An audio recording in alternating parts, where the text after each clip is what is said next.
£500,000 gone, your vulnerable child in care, all because of how you left it to them. You already know roughly how much you want to leave them. What you haven't decided is how that money should work for them. Regular outgoings still need paying, transport, household bills, an activity they enjoy. With outright ownership, your child decides when that gets paid and how. With a trust, someone else makes that decision for them.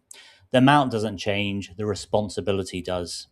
Leaving your children equal amounts doesn't mean leaving it to them on equal terms. One child might be perfectly fine by getting the money outright, another might need the same value delivered a different way. What decides that is your child's needs, their ability to manage money and decisions day to day, their ability to handle outside pressure, and how their circumstances might change in the future. None of that automatically takes away their independence. It just tells you what their inheritance actually needs to do for them. If we're discussing outright ownership, 500k passes straight to your child. They own it, they access it, they make every financial decision. That's real autonomy of their own inheritance. And for the right child, it works well. A routine cost comes up, they pay it, it's simple. Then a bigger decision lands, maybe housing or a major purchase. Now they're weighing today's costs against the long term effect on the fund. There's a lot of factors for them to assess and judge in those circumstances. And that money will attract attention, maybe from some unscrupulous individuals, or maybe someone wanting to help, someone with an opportunity, someone who's simply good at asking. With outright ownership, your child handles every one of those conversations alone. That responsibility doesn't go away if their circumstances do. Their support needs might change, their confidence with money might change, the people around them supporting them day to day might change too. Once the money is gifted outright, there's no ongoing management built in, the transfer is done. For a child who could generally manage that, that's fine. But you need to be certain that direct control actually supports the life you're trying to give them, not just the inheritance you're trying to leave them.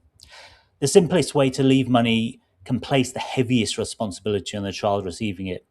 A properly structured trust moves that responsibility somewhere else. Your trustees hold the 500k under the terms you set. They manage it for your child's benefit. Your child is still who the money's for. They just own and control the whole fund outright.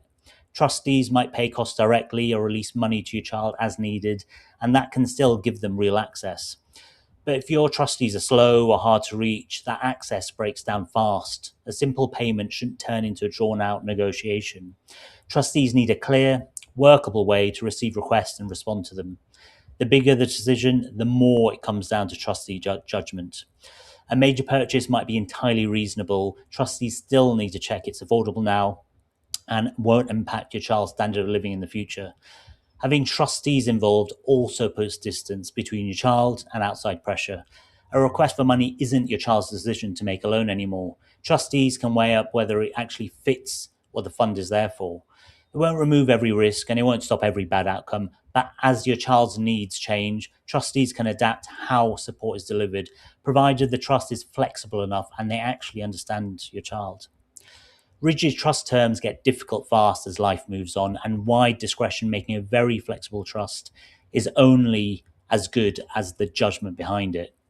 Outright ownership puts control with your child. A well-structured trust puts control with your trustees, while your child keeps the benefit. That takes the management burden off your child, but it puts real ongoing duties onto whoever you choose as trustee. They need to communicate with your child and with whoever supports them. They need to make balanced decisions year after year, sometimes over decades. They need to account for every decision they make. Money has to be managed, payments have to be tracked, accounts and tax filings have to be done properly. The wrong trustee make a trust feel restrictive.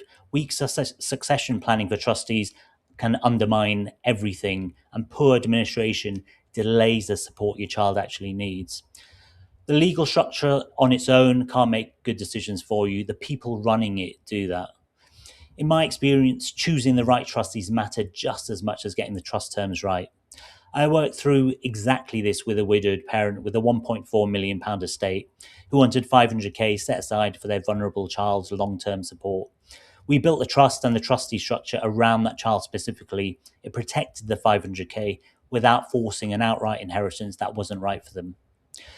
So here's what I'd actually do. Look at both options against your child's real life. Write down who owns the money, who releases it, and who actually decides.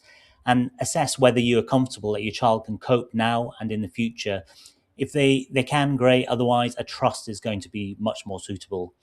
Then you basically need to look at your trustees. Be honest about who can act now and who could realistically take over later.